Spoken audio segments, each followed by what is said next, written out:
Welcome to the Stabilis Solutions second quarter 2025 earnings conference call. At this time, all participants have been placed in a listen-only mode, and the floor will be open for your questions following the presentation.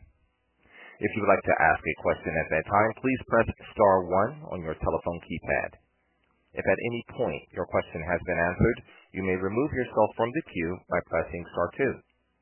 So others can hear your questions clearly, we ask that you pick up your handset for best sound quality. Lastly, if you should require operator assistance, please press star 0. I would now like to turn the call over to Andy Puhala, Chief Financial Officer. Mr. Puhala, please go ahead.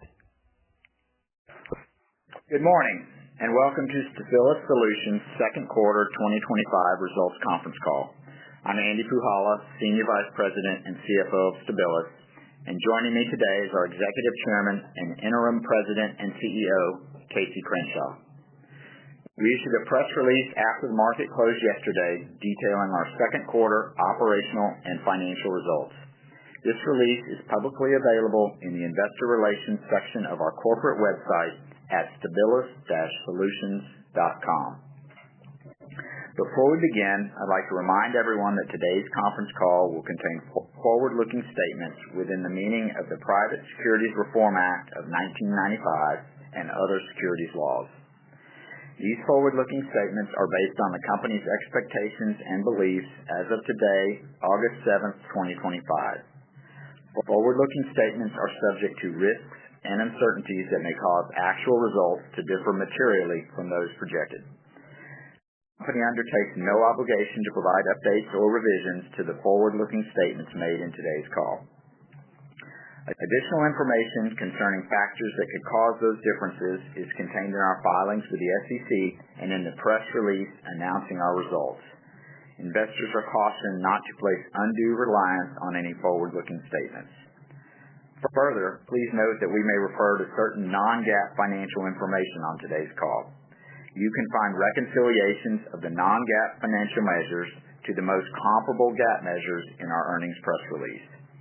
Today's call is being recorded and will be available for replay. With that, I'll hand the call over to Casey Crenshaw for his remarks. Thank you, Andy, and good morning to everyone joining us on the call. During the second quarter, our teams were sharply focused on operational execution and deepening our customer relationships within our marine, aerospace, and power generation end markets, which, as we've discussed before, are the most promising long-term growth opportunities for the company. Commercial discussions with both new and long-standing customers are progressing well in all three end markets. We are working to secure long-term customer commitments needed to grow the business and allow us to make investment decisions on capacity expansion. During the quarter, we saw revenue and EBITDA decrease year over year, primarily due to the successful completion of a large, short-duration industrial project last year. However, revenue in the three key growth end markets continued to expand, with marine, aerospace, and power generation sector revenues up a combined 15% year over year, driven by an 83% increase in aerospace revenues. In the first half of the year, aerospace revenues have more than doubled from the same period in 2024, and we expect growth in this sector to continue. In the marine sector, we continue to perform well on our Gulf Coast bunkering contract with Carnival Cruise Lines. Growth in the sector is dependent on securing additional long-term customer contracts, including contracts that will support our final investment decision for additional liquefaction capacity on the Gulf Coast.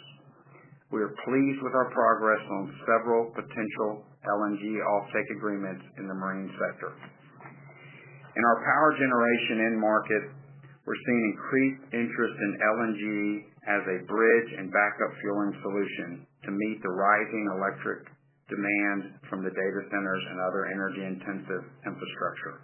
While this opportunity remains in its early stages, the projected long-term growth in electricity demand is creating a broad range of use cases for our LNG solutions.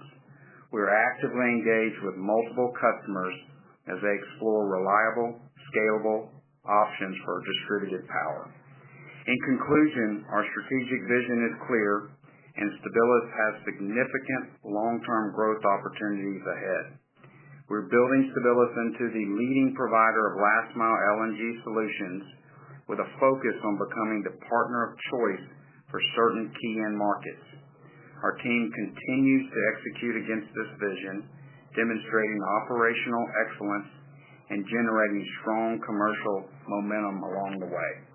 We look forward to updating you in the coming months as we finalize new contract awards.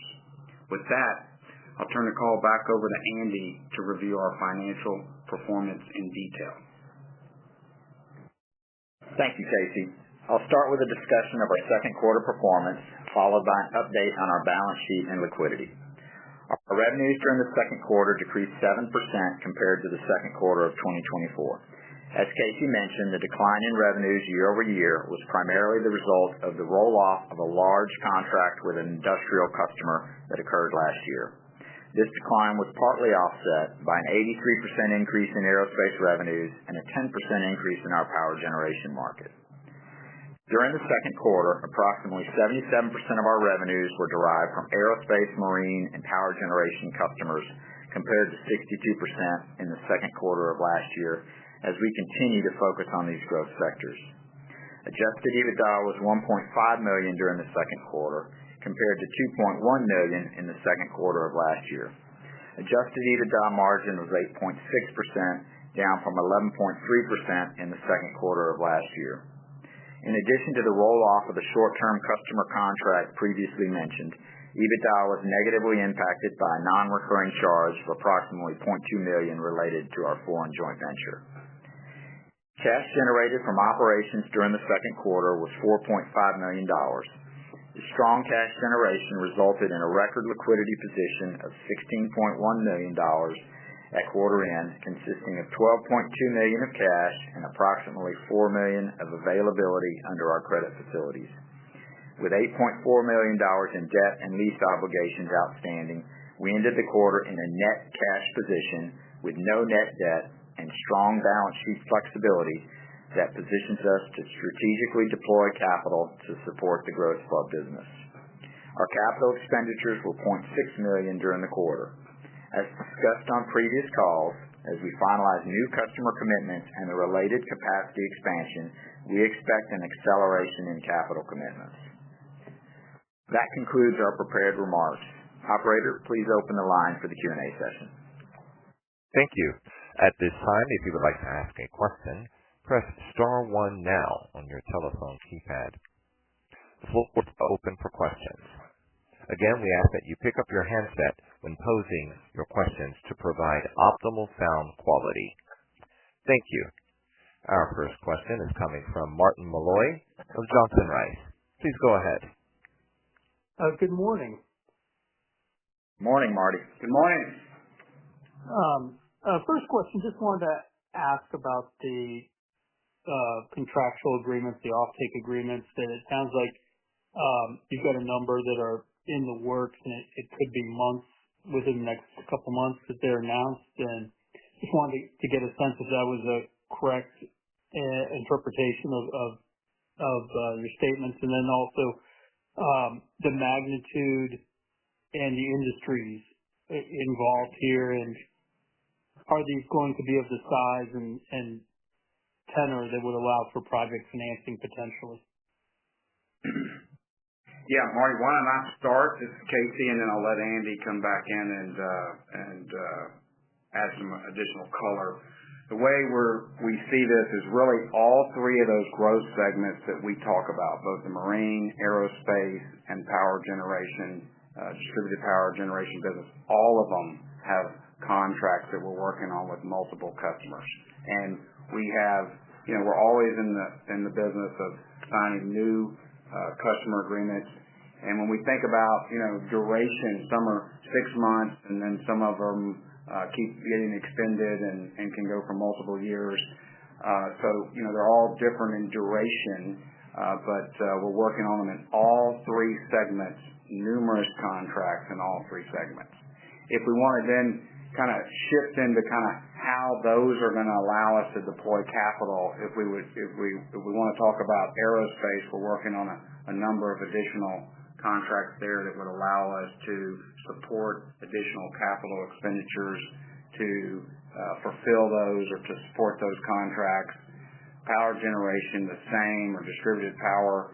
And then, probably the most pointed question would be more around the marine sector, where we're working on a Gulf Coast liquefier to support the marine market. And that is where we've got a number of very large offtake agreements that we're working on finalizing the contracts on, and those would be enough to support FID and project financing around a project for that.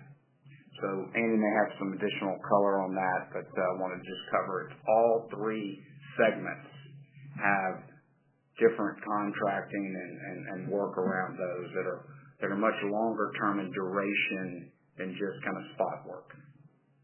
Yeah, that's right. And just to add to that, I mean, these are multi-year offtake agreements with firm commitments. Okay.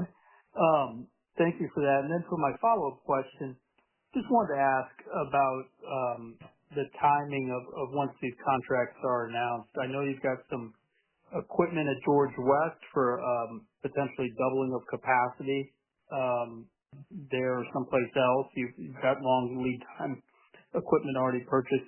It sounds like you've got potential agreements that would cover LNG needs in excess of that. Can you talk about the timing of getting additional liquefaction capacity online? And in the meantime, would you source the LNG potentially from other sources? Yeah. Let me start it. So first of all, I'll take you back to the three big end markets that we're working in: marine, aerospace, and power generation. And if you think about power generation and distributed power, specifically around data centers and AI, all of that is happening around the whole United States. And one of the things to remember about Stabilis is we don't only make our own LNG, we have supply arrangements with 30 plus other liquefiers around the United States.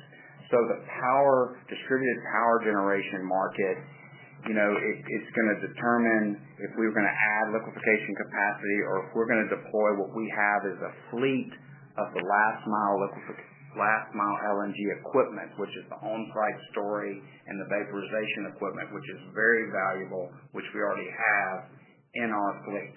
So we already have that part of it. And if it's close to one of our liquefiers, we'll get our own LNG. If it's not, we'll use one of our third-party offtake agreements. When you're thinking about aerospace, it's a lot the same, but the quality component of the liquid really requires it to be from specific places, so a lot of that ends up coming out of our own liquefiers. And then when you're talking about marine, that would take larger facilities to do on-the-water barge work, and that'll take new capacity. So if you talk about deploying new capacity, the quickest new capacity would probably be in George West. We already have the facility there. We've already got the long lead equipment. We can do that quickly. We're also, secondly, working on our Gulf Coast liquefier. Right now, we're spending money on engineering and pre-feed work to prepare to deploy that, but that's a little bit longer than what you could get done at our site in George West. Great, thank you. I'll turn it back. Thank you, and once again, to ask a question, that is *1 on your telephone keypad. Our next question is from Tate Sullivan of Maxim Group. Please go ahead. Hi, thank you. Good morning. Casey, thanks for the comments on the Gulf Coast liquefier. And does completing that, is that the key variable to finalize some of the contracts you mentioned in the marine sector, or are there other variables to finalize those contracts, such as port infrastructure? Yeah, first of all, Tate, thanks for being on the call today, and we welcome your question. Maybe I need to clarify a little bit. I may not have communicated it very well. The contracts are kind of the front end part, and then those would anchor the project financing to then put it in. So we're already actively working on and doing marine bunkering projects, every day of the week in the Gulf Coast, as we stated with one of our good cruise customers. And we're doing that through a truck to ship process, truck to barge ship process.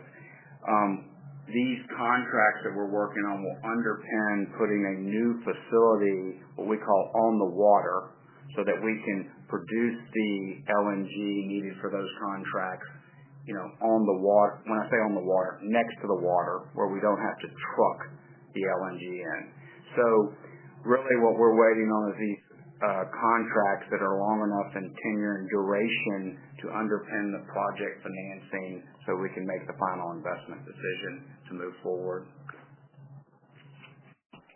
Oh, okay, thank you. And for those marine contracts, can you share, is it still mostly with cruise ship customers or other types of shipping customer discussions? We are having numerous discussions with multiple end markets around the marine space. So if it's okay, Tate, we prefer to not share the details of all the different customer work we're doing around there, but we're definitely deep into the cruise space as we're currently delivering into that market today. Thank you, Casey. Have a good day. Thank you. And once again, to ask a question, that is star 1 on your telephone keypad.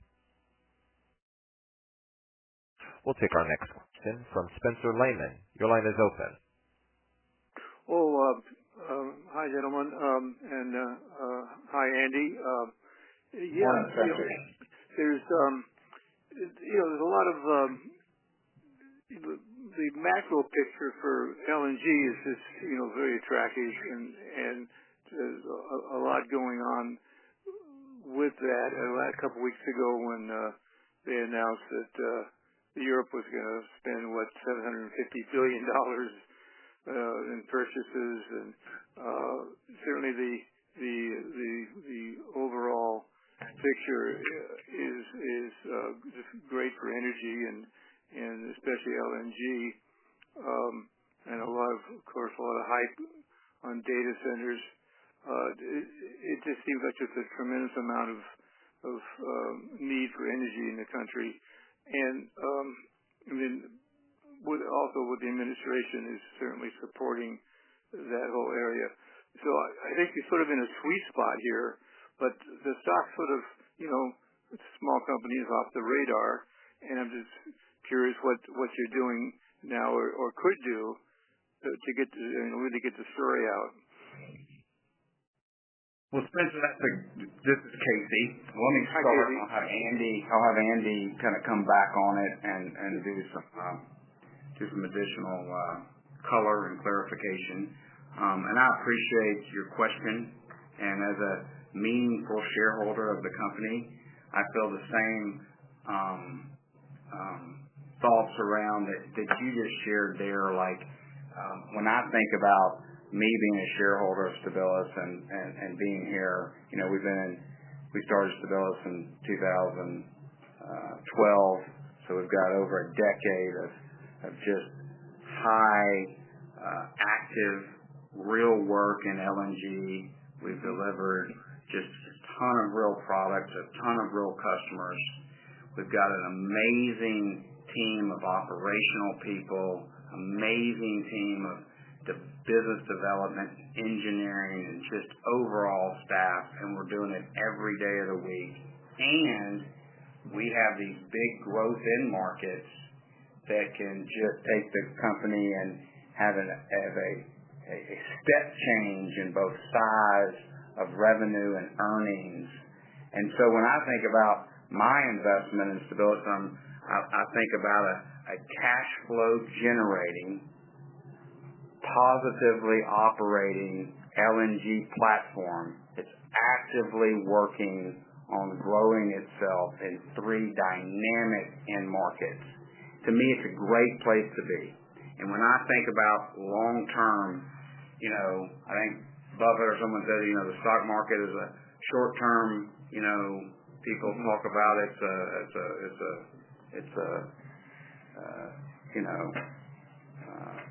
long term, it's a weighing machine. So as we continue to hit some of these long-term contracts and grow the company, other investors will come in and want to be part of this amazing position that Stabilis is in, a current operating, cash flow generating, great small business with options to grow the business extremely large in these three end markets.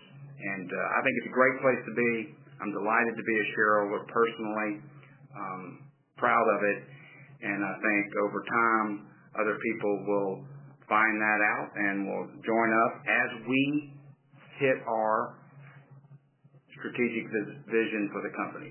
And now I'll turn it over to Andy on tactically what your question might be. Yeah, thanks, Spencer. Just to add to that, I mean, look,